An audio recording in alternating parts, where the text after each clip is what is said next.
Naitanong mo na ba kung paano nakakaapekto ang mga gawain mo sa umaga sa kalusugan ng iyong mga bato?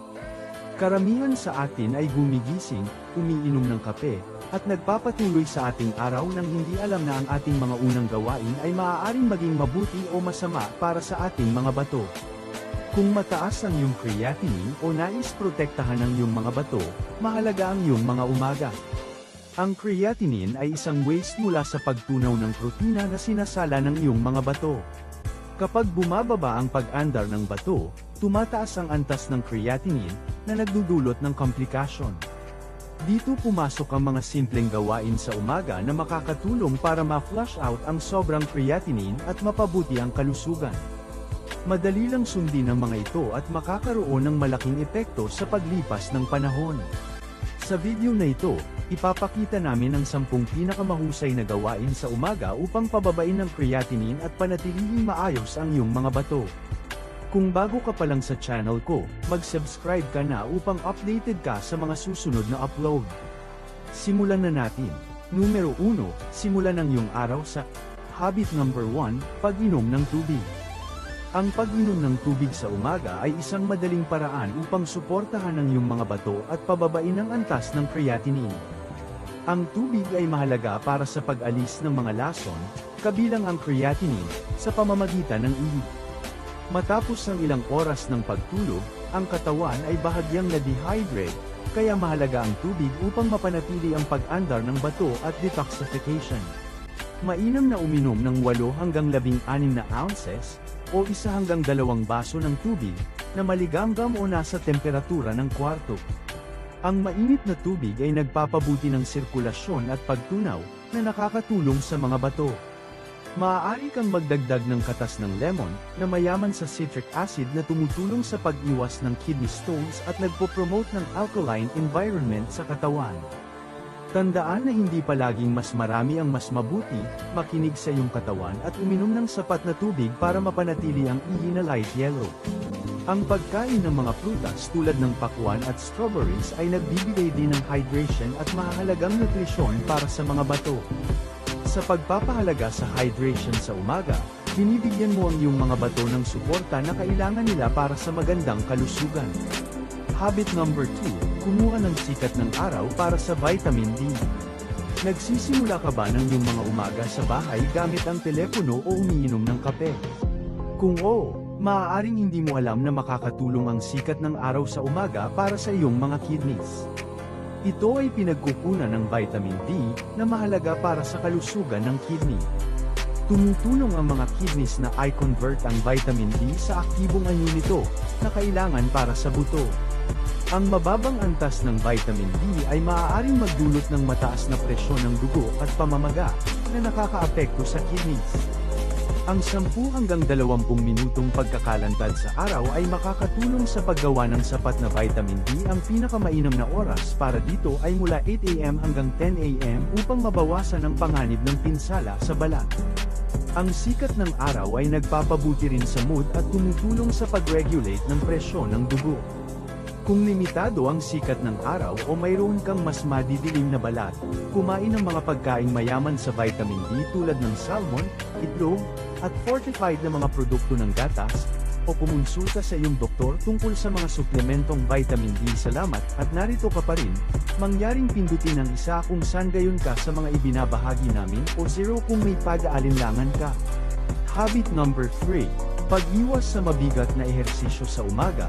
Mahalaga ang ehersisyo para sa kalusugan, ngunit ang matinding pag-ehersisyo tulad ng pagbubuhat at pagbibisikleta ay maaaring magdulot ng pinsala at pataasin ang antas ng creatinine.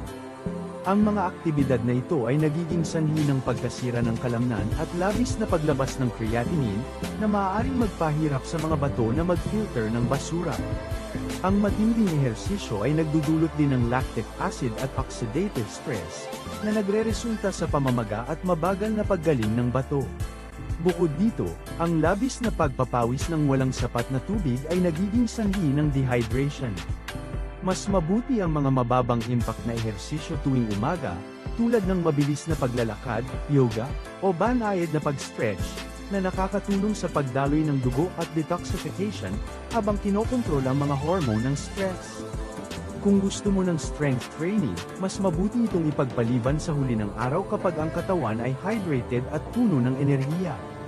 Ang balanseng diskarte sa ehersisyo ay nag-aambag sa mas mahusay na antas ng enerhiya, pag-recover ng kalamnan, at kalusugan ng bato. Habit number 4, pag-iwas sa kape. Kapag bumangon ka, inuuna mo ba ang pagtimpla ng kape? Bagaman nagbibigay ng enerhiya ang caffeine, maaaring itong magdulot ng stress sa kidneys at pataasin ang creatinine levels. Isaalang-alang ang iyong kalusugan sa umaga. Ang caffeine ay stimulant at diuretic, na nagiging sanhi ng pagtaas ng tibok ng puso at madalas na pag-ihi, na nagdudulot ng dehydration at nagpapahirap sa kidneys na mag-filter ng dumi. Sa paglipas ng panahon, ang labis na caffeine ay maaaring magdulot ng hypertension, na sanhi ng sakit sa kidneys. Isang magandang alternatibo ang herbal teas, na tumutulong sa iyo na gumising ng natural at sumusuporta sa kidneys. Ang herbal teas ay nakakatulong sa hydration at naglalaman ng antioxidants. Halimbawa, ang ginger tea ay may anti-inflammatory properties, at ang chamomile tea ay tumutulong sa pagpapahinga at pagtulog. Kung hindi mo kayang umiwas sa kape, limitahan ito sa isang maliit na tasa araw-araw at uminom ng tubig bago ito. Maaari ka ring lumipat sa decaffeinated options o magpalitan sa kape at herbal teas. Sa pamamagitan ng pagbabawas ng caffeine at paggamit ng mga alternatibo, maaari kang manatiling energized at hydrated, habang gumagaan ang strain sa iyong kidneys. Habit number 5, pag-iwas sa sobrang protina. Ang mga high-protein na almusal ay karaniwan, tulad ng itlog at bacon, na nagbibigay ng enerhiya at nakakabusog. Mahalaga ang protina para sa kalusugan, ngunit ang sobrang pagkonsumo nito, lalo na sa umaga, ay maaaring magdulot ng stress sa mga bato at pagtaas ng creatinine. Kapag kumain tayo ng protina, ito ay nasasira sa mga amino acid, na bumubuo ng waste products tulad ng urea at creatinine na kailangang salin ng mga bato. Ang labis na protina ay nagpipilit sa mga bato, lalo na kung may problema na ang mga ito.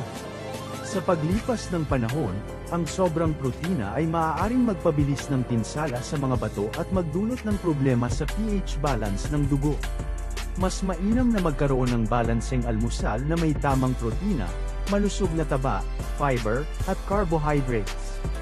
Kung may sakit sa bato o mataas na creatinine, mahalaga ang pagsubaybay sa protina na kinakain.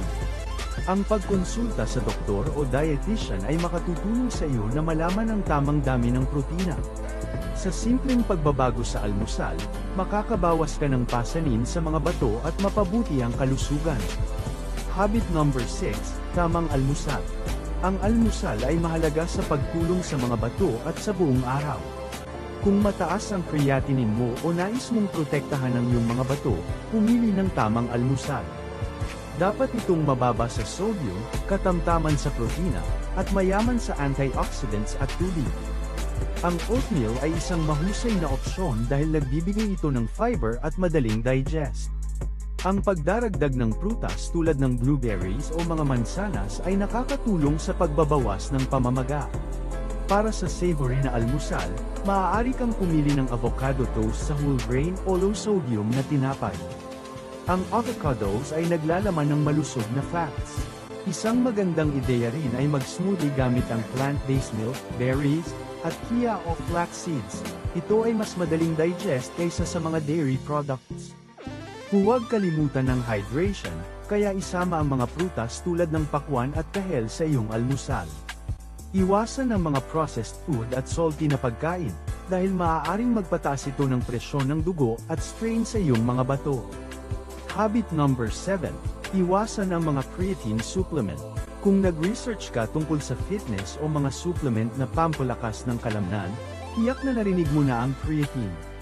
Tanyag ito sa mga atleta at bodybuilder dahil nakatutulong sa lakas at pagganap.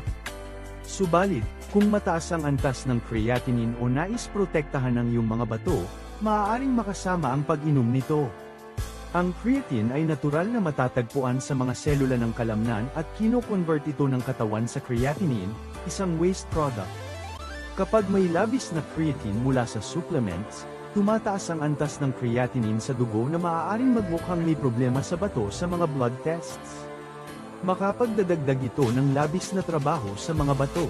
Para sa mga may malusog na function ng bato, ang panandaliang paggamit ng creatine ay maaaring hindi makasama, pero ang pangmatagalang paggamit ay nagdadala ng panganib ng dehydration at electrolyte imbalances na nagpapahirap sa mga bato. Maraming creatine supplements ang may fillers at additives na maaari pang makasama. Mas mabuting kumuha ng creatine mula sa mga natural na pagkain tulad ng isda, manok, at pulang karne, na hindi gaanong nagpapahirap sa mga bato. Ang balancing dieta na mayaman sa plant-based na protina, malusog na taba, at komplikadong carbohydrates ay makakatulong sa lakas ng kalamnan at enerhiya ng hindi pinapahirapan ang mga bato. Habit number 8, mga supplements. Ang mga suplementong kinakailangan para sa kalusugan ng bato at tamang hydration ay may mahalagang papel, ngunit ang tamang mga suplementong maaaring magbigay ng karagdagang suporta ay maaaring makatulong. Ang ilang mga bitamina, mineral, at herbal na suplementong makatutulong sa pagbawas ng pamamaga at pagpapabuti ng filtration ng bato. Dapat maging maingat sa pagpili ng mga suplemento dahil ang ilan ay maaaring makasama. Isang kapaki-pakinabang na suplementong para sa kalusugan ng bato ay ang omega-3 fatty acids mula sa fish oil, na tumutulong sa pagbawas ng pamamaga at presyon ng dugo, na mahalaga para sa mga may problema sa bato. Ang coenzyme Q10 ay isang antioxidant na maaaring makatulong sa pagpapabuti ng function ng bato at pagbawas ng creatinine. Ang mga herbal na suplementong tulad ng nettle, dandelion root, at astragalus ay tradisyonal na ginagamit upang suportahan ang function ng bato. Mahalaga ring kumonsulta sa doktor bago magsimula ng mga bagong suplemento, lalo na kung may mga problema sa bato.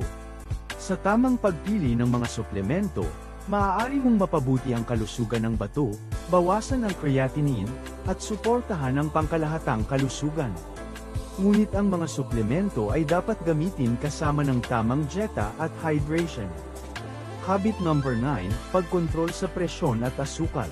Ang presyon at antas ng asukal sa dugo ay konektado sa mga bato at cardiovascular system. Ang mataas na presyon ng dugo at hindi nakokontrol na asukal ay banta sa kalusugan ng bato, at maaaring makasira dito kung hindi ito maalagaan. Mahalaga ang pagmamanman sa mga numerong ito tuwing umaga upang protektahan ang iyong mga bato. Ang mataas na presyon ng dugo ay nagdudulot ng labis na pilit sa mga daluyan ng dugo sa mga bato, na nagpapahirap sa pag-filter ng mga dumi. Kadalasan, walang sintomas ang mataas na presyon hanggat hindi malubha, kaya't dapat itong suriin araw-araw. Ang normal na presyon ng dugo ay mas mababa sa 120/80 mm of mercury, habang ang normal na fasting blood sugar level ay mas mababa sa 100 mg per deciliter. Mahalaga ang pagbabago sa dieta at aktibong pamumuhay para maprotektahan ang mga bato. Ang pagkakaroon ng home blood pressure monitor at glucose meter ay makakatulong sa pagmasid sa kalusugan ng iyong mga bato, at ang pagtatala ng mga sukat ay makakatulong na makilala ang mga pattern. Sa pamamagitan ng pagsusuri ng mga ito tuwing umaga, mas magiging aktibo ka sa pagpapanatili ng malusog na presyon ng dugo at asukal. Habit number 10. Sapat na tulog. Ang magandang tulog ay mahalaga para sa kalusugan ng iyong mga bato at nakakaapekto sa iyong umaga. Kung hindi ka nakakakuha ng sapat na tulog, nahihirapan ang iyong mga bato na salin ang mga dumi at maaaring tumaas ang antas ng creatinine at presyon ng dugo. Ang mga bato ay sumusunod sa circadian rhythm ng katawan, kaya't mahalaga ang tulog para sa detox at likido. Ang kakulangan sa tulog ay nagpapahirap sa kanilang pagpapatakbo. Ang mga taong natutulog ng mas mababa sa 6 na oras ay mas mataas ang panganib ng sakit sa bato. Layunin ang 7 hanggang 9 na oras ng magandang tulog sa bawat gabi. Mag-establish ng healthy night routine, patayin ang mga screen 1 oras bago matulog, panatilihing malamig at tahimik ang silid, at subukan ng malalim na paghinga o pagmumuni-muni kung ikaw ay stress. Iwasan ang mabigat na pagkain bago matulog, at mamili ng magagaan na snacks tulad ng mani o saging. Sa pamamagitan ng magandang tulog, matutulungan mo ang iyong mga bato na mag-detox at mag-function ng maayos. Salamat sa panunood. Kung kapaki-pakinabang ang video na ito, paki-like at mag-subscribe sa aming channel para sa higit pang impormasyon. Kita-kits sa susunod na video.